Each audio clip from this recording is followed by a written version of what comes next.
அனைவருக்கும் வணக்கம். பருவம் 2, 4ஆம் வகுப்பு 3வது பாடம் தமிழ். யானைக்கும் பானைக்கும் சரி. இந்த பாடத்தை இந்த வீடியோல பார்க்க போறோம். இந்த பாடத்துல வர மரியாதை ராமன் என்பவர் சிறு வயதிலிருந்தே சில சிக்கலான வழக்குகளுக்கும் எளிதில் தீர்ப்பு கூறக்கூடியவர்.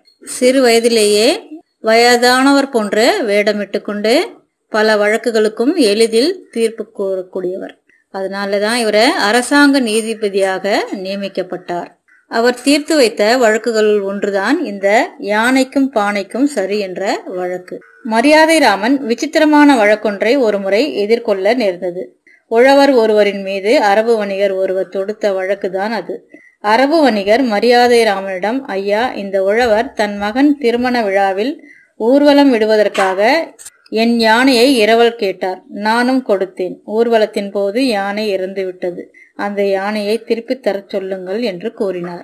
மரியாதை ராமனிடம் உழவர் ஒருவரின் மீது அரபு வணிகர் ஒருவர் வழக்கு ஒன்றை தொடுக்கின்றார்.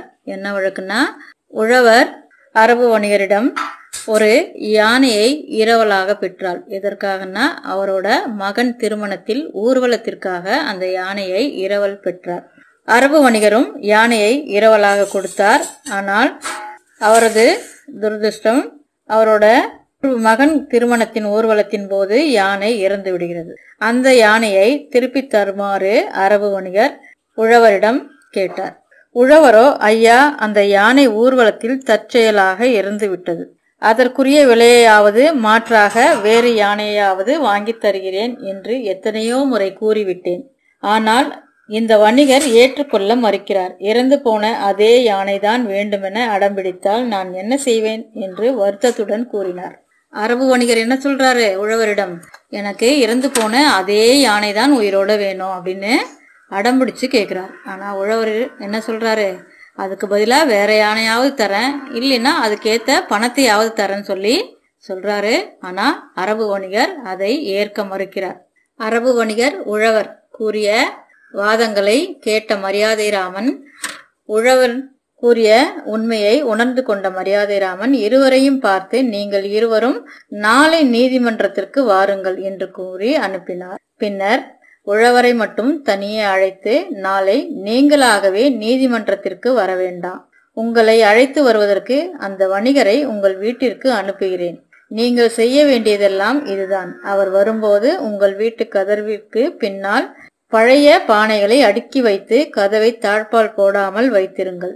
பின்னர் நடப்பதை நீதிமன்றத்தில் பார்த்து கொள்ளலாம் என்று சொல்லி அனுப்பினார். மரியாதை ராமன் என்ன பண்றாரு, உழவர் கூறிய உண்மையை உணர்ந்துகிறார். உழவர் இறந்த யானையை எப்படி திருப்பி தர முடியும்? அதனால அந்த உண்மையை உணர்ந்துட்டு என்ன பண்றாரு, இந்த சிக்கலை எப்படியாவது தீர்த்து வைக்கணும்னு ஒரு ஐடியா பண்றாரு. இருவரையும் மறுநாள் வரும்படி சொல்றாரு. உழவரை மட்டும் தனியே அழைத்து சென்று, நாளை நீதிமன்றத்திற்கு நீங்கள் வர வேண்டாம். நான் அரபு வணிகரை அனுப்பி வைத்து அவர் அழைத்து வருமாறு கூறுகிறேன். நீங்கள் செய்ய வேண்டியது, உங்கள் வீட்டின் கதவை தாழிடாமல் மூடி வைத்து அதன் பின் பழைய பானைகளை அடுக்கி வைத்து விடுங்கள். அதன் பிறகு என்ன நடக்கும் என்பதை நான் பார்த்து கொள்கிறேன் என்று கூறி உழவரை அனுப்பி வைக்கிறார். மறுநாள் நீதிமன்றம் கூடுகிறது.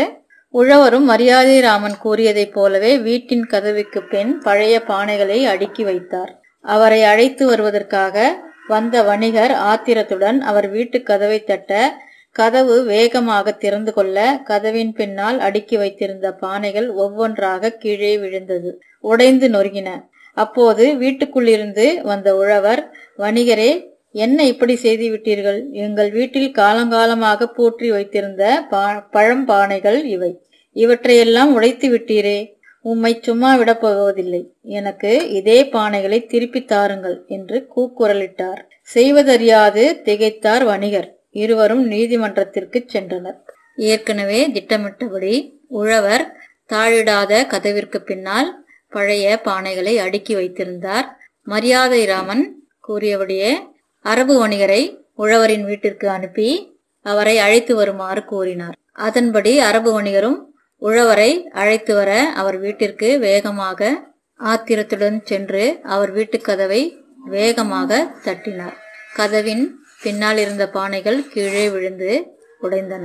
உடனே உழவர், என்ன வணிகரே, இப்படி செய்து விட்டீர்கள்? என் பானைகள் அனைத்தும் உடைந்து விட்டனவே, நான் காலகாலமாக காப்பாற்றி வந்த இந்த பழம்பானைகள் உடைந்து விட்டதே என்று கூக்குரலிட்டார்.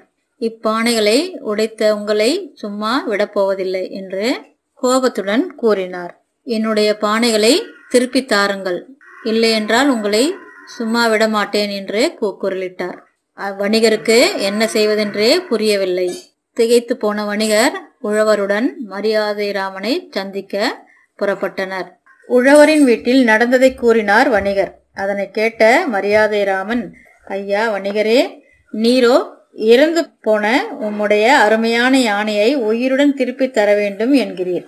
உழவரோ உடைந்து போன தம் பழம் பானைகளை திருப்பி தர வேண்டும் என்கிறார். ஆதலால் நீங்கள் உடைத்த பானைகளை திருப்பி தந்துவிட்டால் உழவரும் இறந்து போன உம்முடைய யானையை திருப்பி தந்து விடுவார் என தீர்ப்பு அளித்தார். அவர் கூறியதை கேட்ட வணிகர், ஐயா என்னை மன்னித்து விடுங்கள், என்னால் பழைய பானைகளை தர முடியாது என்றார். உடனே மரியாதை ராமன், ஐயா வணிகரே, உம்மாலேயே திருப்பி தர முடியாது என்றால் உழவரால் மட்டும் எப்படி திருப்பி தர முடியும்? ஆதலால் யானைக்கும் பானைக்கும் சரியாய் போய்விட்டது என்ற தீர்ப்பளித்தார். நீதிமன்றத்தில் உழவர் நடந்ததை கூறினார். அதை கேட்ட மரியாதை ராமன் அரபு வணிகரிடம் உடைந்து போன பானைகளை திருப்பி தருமாறு கூறுகிறார். அரபு வணிகர், உடைந்த பானைகளை நான் எப்படி தர முடியும் என்று கேட்கிறார். அதற்கு மரியாதை ராமன், நீங்கள் இறந்து போன யானையை எப்படி திருப்பி கேட்கிறீர்களோ அதுபோல உடைந்து போன பானைகளை நீங்களும் திருப்பி தர வேண்டும் என்று கூறுகிறார். நீங்கள் உடைந்து போன பானைகளை திருப்பி தந்துவிட்டால் உழவரும் அவர் இறந்து போன யானையை திருப்பி தந்து விடுவார் என்று மரியாதை ராமன் கேட்கிறார். அரபு வணிகர் அதை கேட்டு, உடைந்த பானைகளை நான் எப்படி திருப்பி தர முடியும் என்று கூறுகிறார். அதுபோன்று உழவரும் எப்படி இறந்த யானையை தங்களுக்கு திருப்பி தருவார்? ஆதலால் யானைக்கும் பானைக்கும் சரியாய் போய்விட்டது என்று இருவருக்கும் தீர்ப்பளித்தார். இக்கதை உணர்த்தும் நீதி, ஆத்திரக்காரனுக்கு புத்தி மட்டு, ஆத்திரக்காரனுக்கு புத்தி குறைவுதான் அப்படின்றது இந்த கதையிலிருந்து நம்ம தெரிஞ்சுக்கலாம். Thank you children.